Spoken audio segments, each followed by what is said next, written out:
흔히 전쟁이라고 하면 사람들로 이루어진 집단과 집단 또는 국가 간의 군사적 충돌을 떠올리는 경우가 대부분이겠지만 1850년대 호주에서는 사람과 동물 간의 전쟁이 150년 동안이나 이어졌다고 하는데요.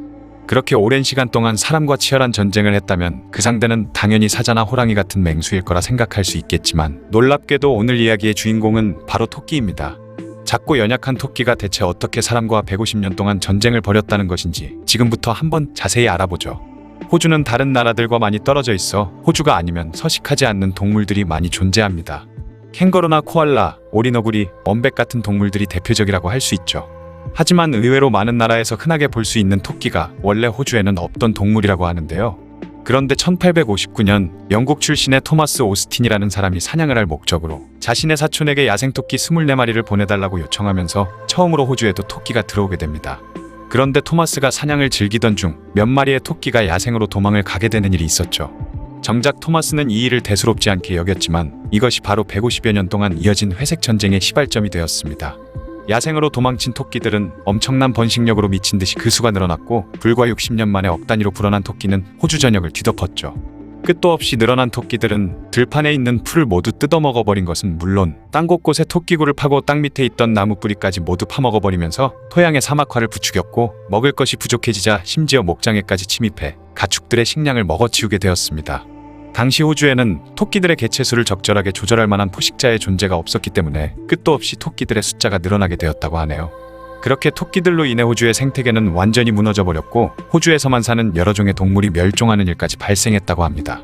이에 호주 정부에서도 급히 병사들을 동원해서 200만 마리 이상의 토끼들을 죽이고 그 외 많은 수의 토끼들을 사로잡았지만 이미 억 단위로 불어난 수를 생각하면 그 정도로는 어림도 없었죠.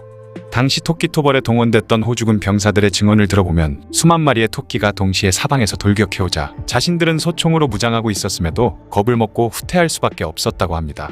실제로 토끼나 생쥐 같은 소형 초식 동물들은 숫자로 유리하다 싶으면 자신보다 덩치가 큰 상대에게도 망설임 없이 덤벼든다고 하네요. 어느 중년의 호주군 하사는 미친듯이 달려드는 토끼들에게 다리를 물어뜯겼는데 사방에서 달려드는 회색 털을 가진 굴토끼들을 보자 마치 독일군과 싸우는 느낌이 들었다고 합니다. 피해가 계속되자 호주 정부에서는 1901년부터 7년 동안 3차례에 걸쳐 총 길이만 3,000km 이상에 달하는 만리장성보다 더 긴 철조망을 설치해서 토끼들을 막아보려 했죠.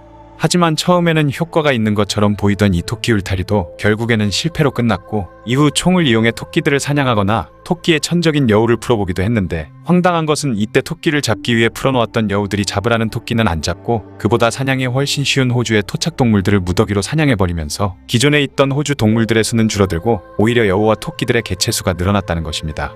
덕분에 호주는 여우모피 수출국 1위가 되었다고 하죠. 하여튼 생태계에 큰 문제가 생긴 사건들을 보면 항상 인간이 그 원인인 것 같네요. 그렇게 쉼없이 토끼들을 사냥하다 보니 한편으로는 죽은 토끼의 사체 또한 문제가 되었죠. 그래서 호주 정부에서는 토끼의 고기와 가죽을 발라내서 호주 사람들이 먹을 식량으로 사용했고 심지어 병사들이 먹을 군량으로도 만들거나 싼값으로 다른 나라에 팔기도 했는데 그러고도 나중에는 감당이 안 돼서 그냥 토끼의 사체를 파묻거나 태워버리는 등 별짓을 다 했다고 합니다. 1939년 제2차 세계대전이 발생하자 호주 역시 연합국 소속으로 참전을 했는데 당시에는 대공황의 여파가 아직 남아있었기 때문에 식량이 부족한 상황이었지만 호주에는 여전히 토끼가 넘쳐났기 때문에 토끼 고기를 통조림으로 만들어 부족한 식량을 대체할 수 있었다고 하네요. 전쟁이 끝난 뒤에도 토끼 문제가 여전히 해결되지 않자 1950년 호주 정부에서는 토끼에게 치명적인 점액종 바이러스까지 투입했습니다. 이 점액종 바이러스의 투입으로 한때 호주의 토끼 개체수는 6억 마리에서 1억 마리 수준으로 급격히 떨어졌다고 하죠. 하지만 토끼 중 일부 개체가 점액종 바이러스에 대한 내성을 갖게 되면서 점액종 바이러스에도 죽지 않는 토끼들이 생겨났고 그렇게 토끼 수는 다시 늘어나게 됩니다.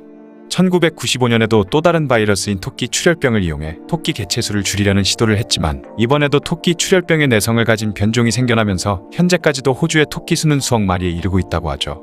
하지만 호주 정부에서는 끝까지 포기하지 않고 최근에는 유전자 조작을 통해 아예 토끼가 임신을 하지 못하게 만드는 방법을 연구하고 있다고 합니다. 하지만 한 가지 걱정되는 것은 과거 토끼와의 회색 전쟁에서도 인간이 무리하게 손을 썼을 경우 오히려 생태계가 더욱 파괴되는 일이 많았다는 것이죠. 오직 인간의 욕심을 위한 유전자 조작으로 인해 또 다른 비극을 낳게 되는 것은 아닌지 걱정이 됩니다.